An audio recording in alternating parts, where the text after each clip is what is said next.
Thank you for tuning in to the Mouse Book Club. Mouse Books takes classic literature and makes it mobile. Our books are carefully crafted and scaled down to the size of a cell phone, so you can carry them with you anywhere. We believe reading great books expands your mind and liberates your soul.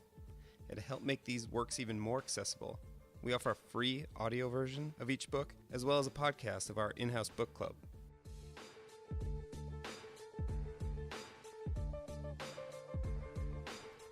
This week, the Mouse team discusses The Dead by James Joyce. You teach by asking questions, and mastery of the material consists in large part of being able to ask questions that matter,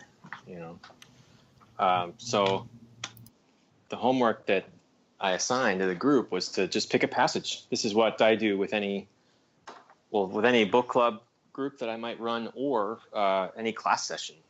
If you're in my class and we're reading a novel and you had to read a chapter last night, step one is identify a passage and look at language, because often book clubs, one of the stereotypes about book clubs is that they come in and say, I hated this character because this character cheated on his wife, and my husband cheated on me 3 years ago, and suddenly we're not talking about the text anymore. Yeah. You make the connections to life, but it begins with language. It begins with the text. So that's why I raise that point first. What is something about the text that stuck out to you? I can go. Okay. Well, I had one funny one that I just thought was funny, where it was just made me laugh when he's on Gabrielle's doing the carving before the dinner, and then it's like the quote, now if anyone wants a little more of what vulgar people call stuffing, let him or her speak. I thought that was pretty funny, just in terms of like humor. But that was just a funny thing. But when Gabrielle goes into his like speech at the table about hospitality, I thought that was really interesting. That was kind of my favorite thing about this tradition of hospitality. I mean, one of the interesting things I'm not deeply familiar with Joyce, but it seems like he does bring in a lot of Irish culture into his work. You say that's accurate? Yeah, there's a quote that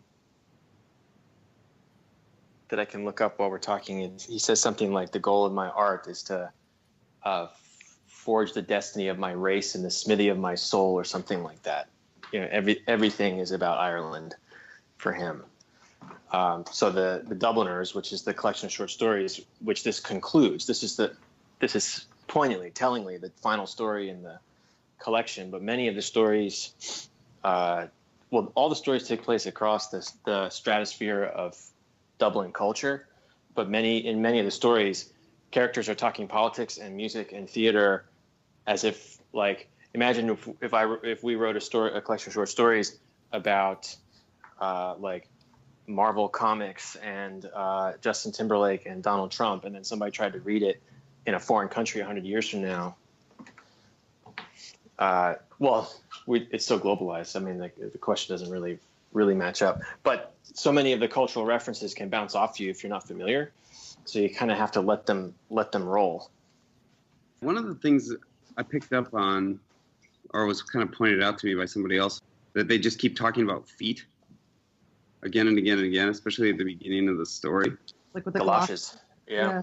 Well, but even like the very first line of the book that's like on the cover, like Lily, the caretaker's daughter, was literally run off her feet. And it seems like every other paragraph for like the first half of the book, it's all about, there's a lot of references to. That's interesting too, because it talks about like the sound upstairs, like the kind of pitter patter or whatever on the, like as he's downstairs and he hears everybody, the women upstairs. Well, I'll throw in the scene that I chose. It's only 2 paragraphs. Should I read it quick, or do you just want me to talk about which scene? I think it helps actually to point us to it and read it, and so we can kind of see the language through your eyes, Okay, so it's on page 34, and it's right after everybody breaks and leaves, and then Gabriel's kind of dressed and ready to go, but his wife's not there. And so Gabriel had not gone to the door with the others. He was in a dark part of the hall, gazing up the staircase. A woman was standing near the top of the first flight, in the shadow also. He could not see her face, but he could see the terracotta and salmon pink panels of her skirt, which the shadow made appear black and white. It was his wife. She was leaning on the banisters, listening to the music. Gabriel was surprised at her stillness and strained his ear to listen also.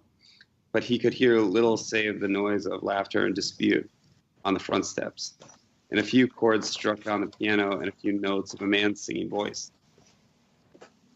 He stood still in the gloom of the hall, trying to catch the air that the voice was singing and gazing up at his wife.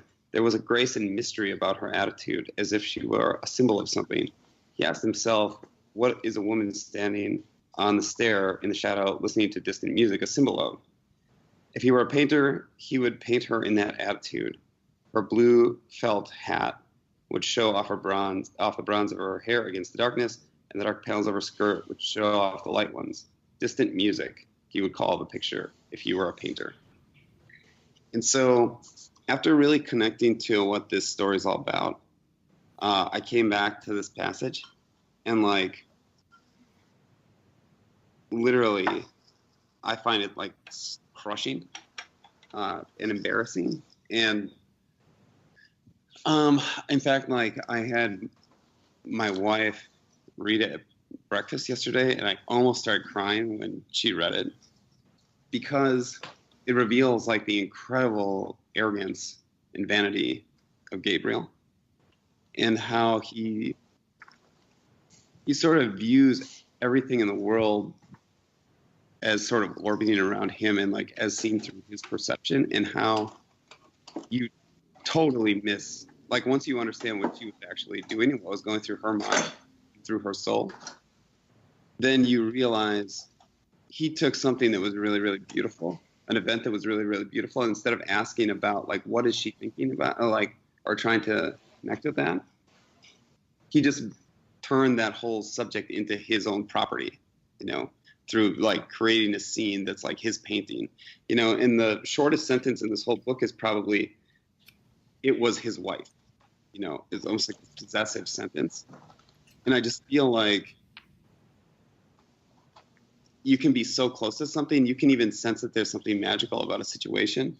But if you're totally selfish about the way that you process it, then you can miss something that's really important to somebody else. His wife is a stranger to him. He doesn't recognize her when he sees her. It takes him a moment. So when we see it was his wife, that's him thinking that thought. The kind of realization. I mean, we have moments like that in our lives where we don't realize that it's our beloved until they're up close to us, but it's completely fitting with the theme. The distance, the emotional distance. David, I want to riff on that for a second, because I actually highlighted that passage as well, not actually communicating with you beforehand. And I connected in kind of a sad way with Gabriel, part of my, the way that I used to see the world. And I just want to say one thing about that particular passage, which is that he sees this beautiful image of his wife, but he then tries to make it even more beautiful in his own mind by thinking about it as a painting. Paintings are much more, if I were a painter, he says, I would paint her in that attitude. I would sort of encapsulate this beauty, and I would be the one kind of manning the brush, holding the brush, being able to sort of, boast almost about the beauty of this moment and his ability to recognize it and capture it as an artist. It seemed very selfish and very clueless, essentially. So I really, listening to you talk about it, it really hit me in an even more impactful way. The emphasis in that passage is on his own cleverness. He would be, he's the aestheticizer, mm-hmm. right? And it connects, ironically, to his speech, which is one of the passages that I highlighted as well. he opens his speech by talking about hospitality, but then he makes a rhetorical pivot. I'm on page 28, and he says this. He sort of ingratiates himself with the audience by talking about traditional hospitality, but then he says a new generation is growing up in our midst, a generation actuated by new ideas and new principles. It is serious and enthusiastic for these new ideas, and its enthusiasm, even when it is misdirected, is, I believe, in the main sincere. But we are living in a skeptical, and if I may use the phrase, a thought-tormented age.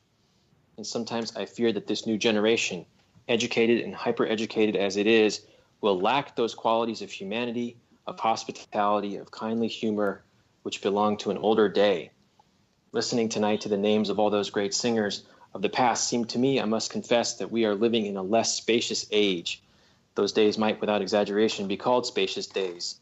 If they are gone beyond recall, let us hope, at least, that in gatherings such as this, we shall still speak of them with pride and affection, still cherish in our hearts the memory of those dead and gone great ones, whose fame the world will not willingly let die. So here's Joyce, the young modernist, writing a passage about the advent of modernism, which many might regard as a thought-tormented age. Modernist art is a thought-tormented art. It's completely conceptual. If you think of Joyce's other works, such as Ulysses and especially Finnegan's Wake, his reputation is for being impenetrable and inaccessible, except by elites, right? And that's a reputation he cultivated actively. So Gabriel is talking about the problems with this generation, but this is exactly the kind of attitude that he has toward the world. He's a thought-tormented person. He dwells too heavily in his headspace. He's an intellectual person, and even the very first passage that you pointed out, Courtney, at the beginning, where he expresses a sense of scorn for the vulgar terms that people use for food. He's trying to distance himself from his relatives in terms of his interests and affect. So these passages are all connected for me in terms of this Joyce's interest in moving from the head space to the heart space. And I think what's interesting is that he's caught in his head, like you said. He lives too much in his headspace, and when it comes to his emotions, he thinks about it too much. Like he overthinks it, and so like towards the end when he's having the conversation with his wife, he's like there's this like really kind of sad line where he says, or this is actually Joyce's narration, Gabriel felt humiliated by the failure of his irony and by the evocation of this figure from the dead, a boy in the gasworks. So it seems like he tried to overthink this. In a way that feels so, for me, like so real and true in my own life and in the people I see around me who try to use their mind rationally to understand some of these like more ethereal emotions, like love or pain or suffering or loss.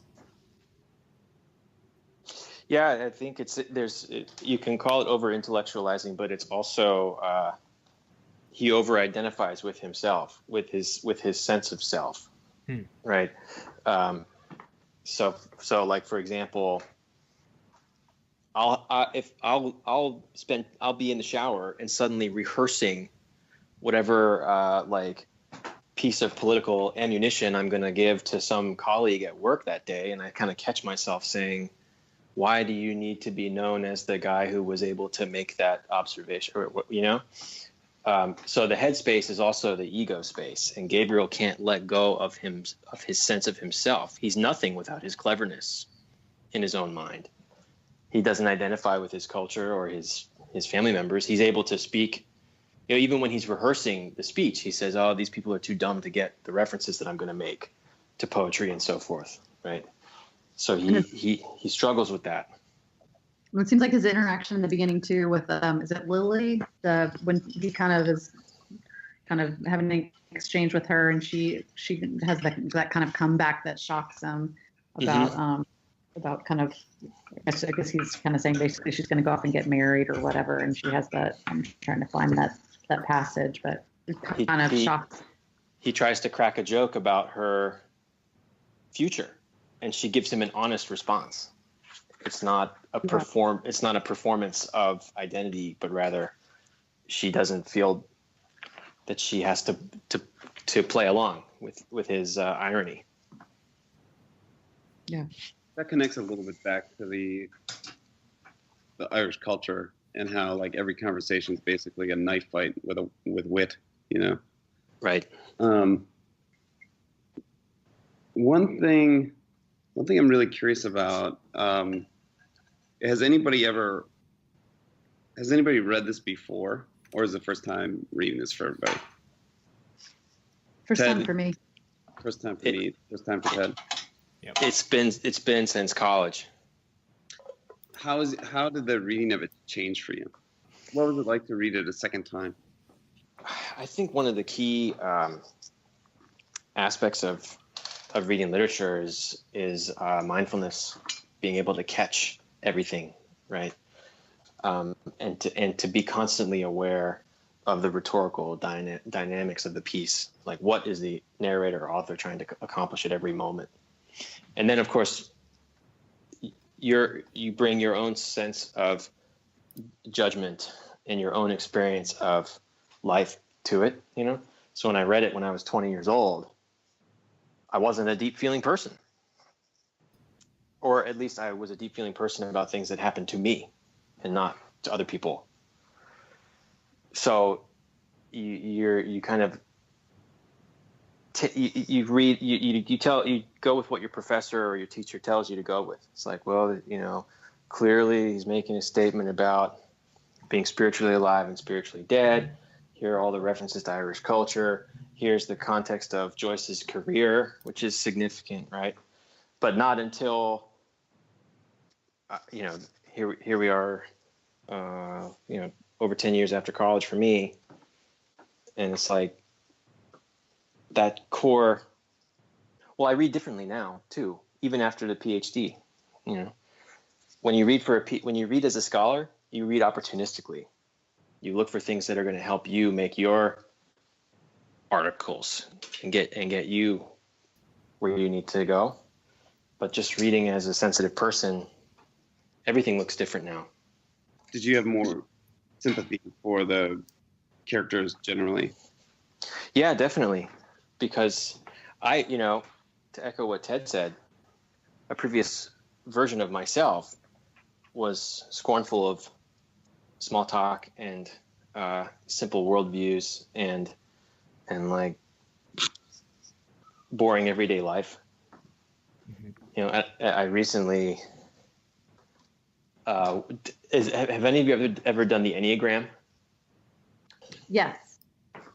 Yeah. No, so that is. It's like a religiously or spiritually oriented personality test. It's like a day-long retreat that you do, multiple days really. But one of the big takeaways for me is that the type of person that I am really needs to be special, and to be regarded as being special or better than other people, and that's Gabriel's issue right here, and that's also Joyce's issue. He wants to embrace and critique Irish culture at the same time. But he's no fan of small-mindedness. At least that's what we think of when we think of Ulysses. It's like, whoa, it's so difficult. But the great power of Ulysses is that it captures day-to-day life and refreshes it with language that we've never seen before. So Ulysses is only one of 3 books that I've ever wept while I've read because of moments of incredible pathos. So we have to kind of be mindful of what kind of self-image Joyce is trying to cultivate, and then what actually comes across in the books. There's something else about that, though. Like, there were parts of this book, and I think a lot of readers are going to experience this, where it was really boring, you know? And you're like, man, this is really tedious. And the ending, I went into it knowing that this story has one of the great endings in all literature, you know? And, I had to remind myself a couple of times that, look, Joyce isn't the one with the problem here. You know, if it's like, you got to trust like a great author. You've got to, like, I saw Branford Marsalis, the musician, talk about this, the great jazz musician, talk about this in respect to music, that like Stravinsky, Tchaikovsky, even Beethoven and Mozart, that music doesn't necessarily just come to you. Like, great music doesn't come to you. You have to come to it. You have to understand it. And I think reading something like this isn't going to be as entertaining as reading a Atlantic article or as reading a news article. You know, it's not meant, it's functioning at a different speed. And I think that it can feel like almost working out to a degree, like you're exhausted mentally trying to get through it. But then at the end of it, there's like a reward waiting.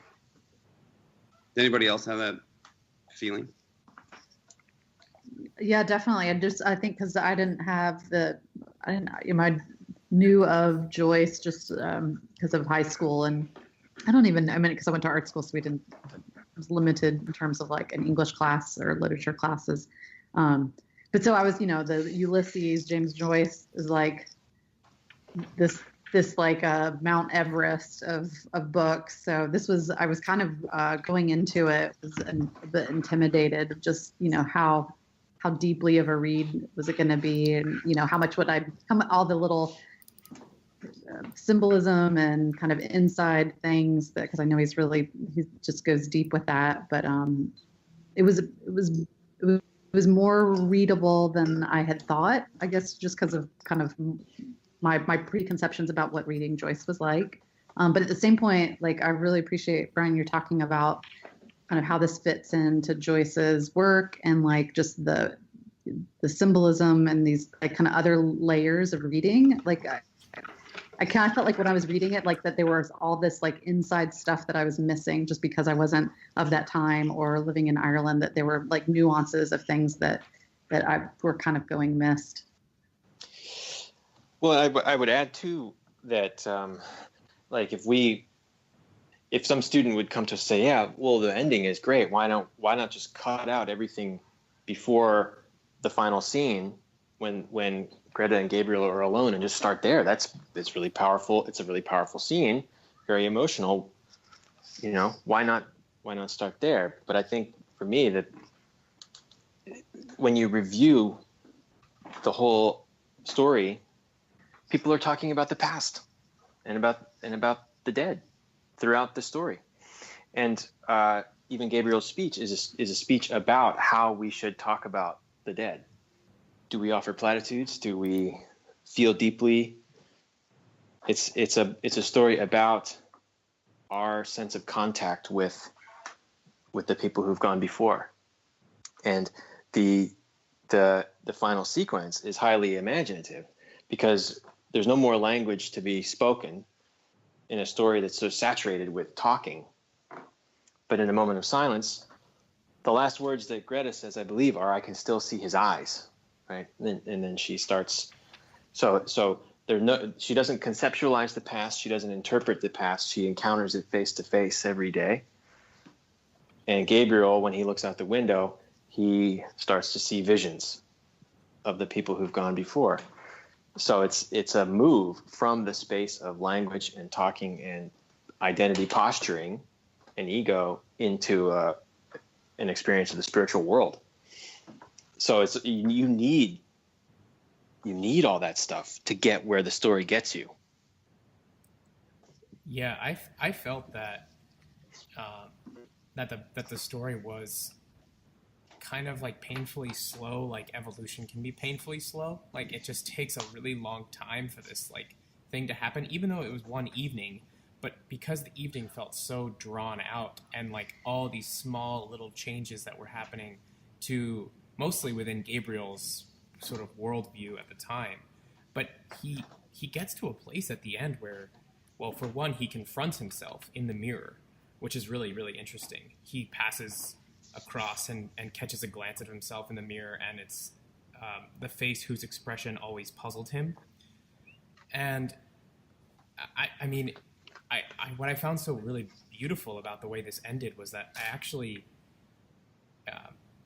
I identified with Gabriel, like in the beginning and in the middle, and then towards the end, like I had this amazing amount of empathy toward him as a person, because it felt like he was tormented, like he was kind of suffering in this day, in this experience, this situation. It was him kind of realizing what his faults or limitations to like really feeling deeply were.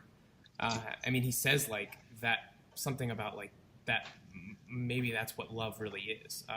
Or like, here it is. He had never felt like that himself toward any woman, but he knew that such a feeling must be love.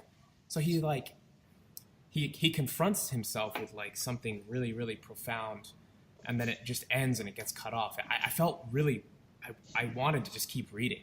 It was a very strange ending for me. Like, I'm not sure what else to say there, but I was just like, oh, like he had just kind of hit a point that was building up the entire time. Well, a new question will be, how will he interact with Greta in the morning? Will he return to the safety of his ego and his posture, or is he going to be transformed? Yeah, I think it's fascinating how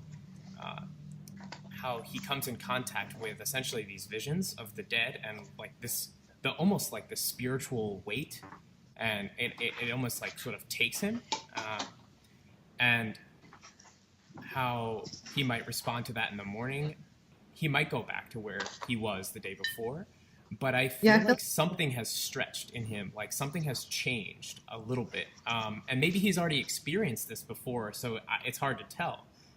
He's experienced this sort of awareness of himself and the kind of folly that he lives through life with. And he can't, if you look at the way that sequence is narrated, he can't, we see him being increasingly unable to contextualize this moment in his default ego setting. He cannot find a clever response that disarms or dissolves the emotional intensity. That's what he's looking for, but it only increases toward the end, and he cannot find a mental stance that is comfortable to deal with it, and it becomes something new, something unknown. It's interesting when it connects back to like the speech he gave about kind of lamenting the loss of hospitality, but then at the next kind of moment, this like idea of like, that's the past, don't dwell on it, kind of move on. So it's kind of like to your question of like, will he be changed the next morning? It's like, if he follows his own earlier advice, maybe not. Yeah, that speech has a 3-part structure. He praises hospitality, then worries about losing hospitality, and then says, right, well, we need to look toward the future. One of the things I was curious about was what exactly the device of the snow was intended to represent. And after the conversation, I just sort of flipped to the end of the book, and I was looking at the last sentence, and his soul swooned slowly as he heard the snow falling faintly through the universe, and faintly falling like the descent of their last end upon all the living and the dead. And the idea that the snow was general throughout Ireland, and it was just kind of like almost like a character. And I think it's interesting to think about these ideas that transcend like life and death. And could I just build on David on what you're saying? Like in the beginning, doesn't Gabriel walk in and there's that moment where he's got the snow on his jacket? Brian, is there any like connection with the snow kind of at that moment, and then how that leads to what happens in the end? Well, yeah, I mean, a good teacher will have you go back through the story and look for every reference to snow. My curiosity is if this is a climatological anomaly. I'm not sure that it snows very much in Ireland. So would the guests have, they kind of do, treat it as a remarkable event, right? And they talk about galoshes, a new piece of technology one of the characters doesn't know what what galoshes are, right? So there's something already unusual about the night. I might be totally wrong because I don't know about Irish climate.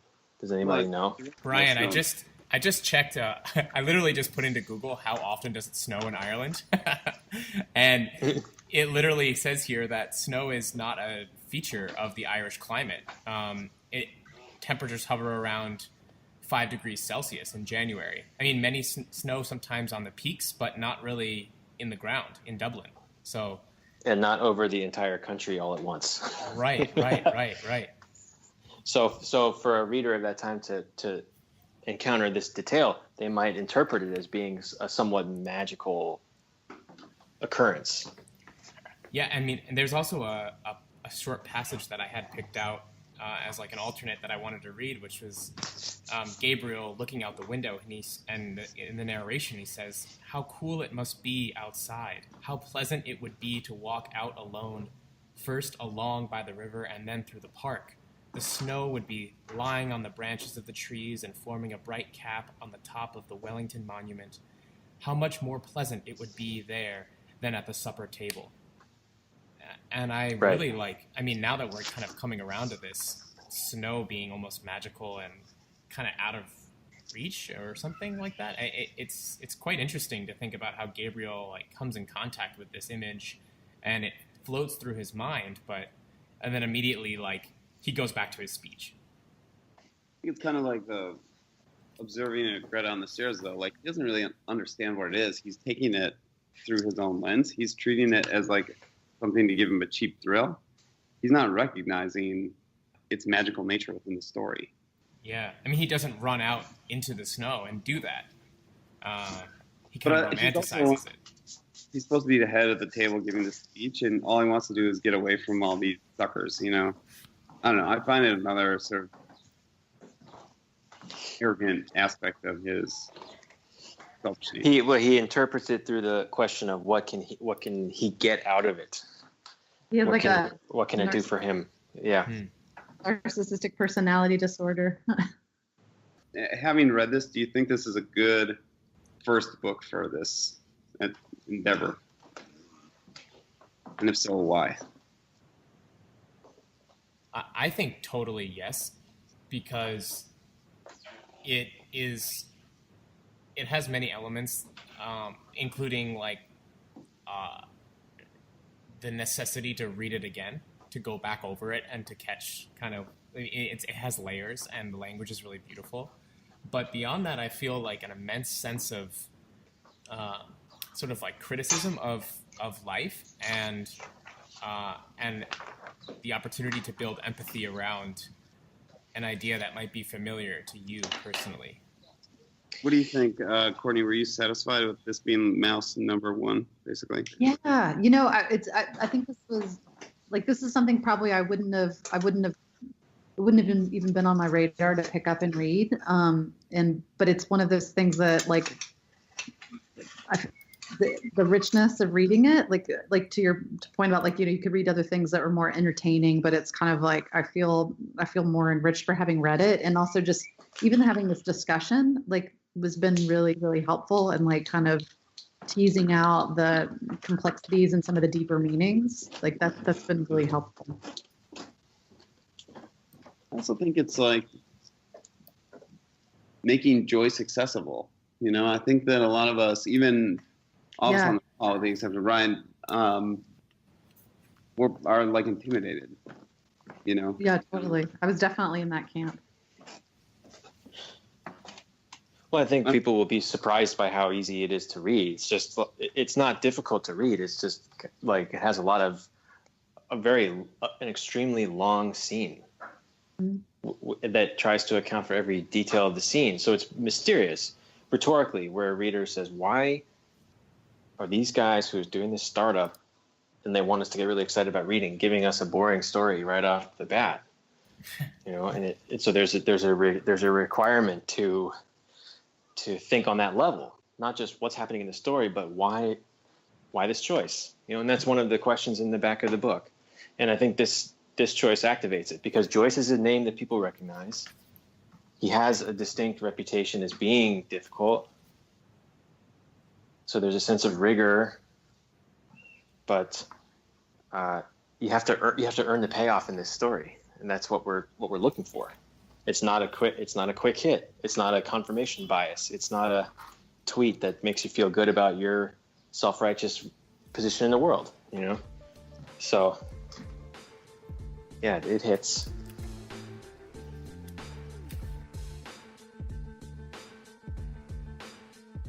Our program was produced today by Theodore Eccleston and myself. Thanks to the Mouse team, including Editor-in-Chief Brian Chappell, Design Director Courtney Garvin, Business Development Leads John Shretlin and Chris Motley, and our dear friend Crystal Zobish. Please visit our website, mousebookclub.com, to get your hands on some of these hot little books. And remember, the best way to get Mouse is to subscribe. Sign up, and we'll send you a year's worth of Mouse right to your door. While you're at it, why not subscribe to this podcast? I'm Dave Duane, back next time with more action from the Mouse Book Club.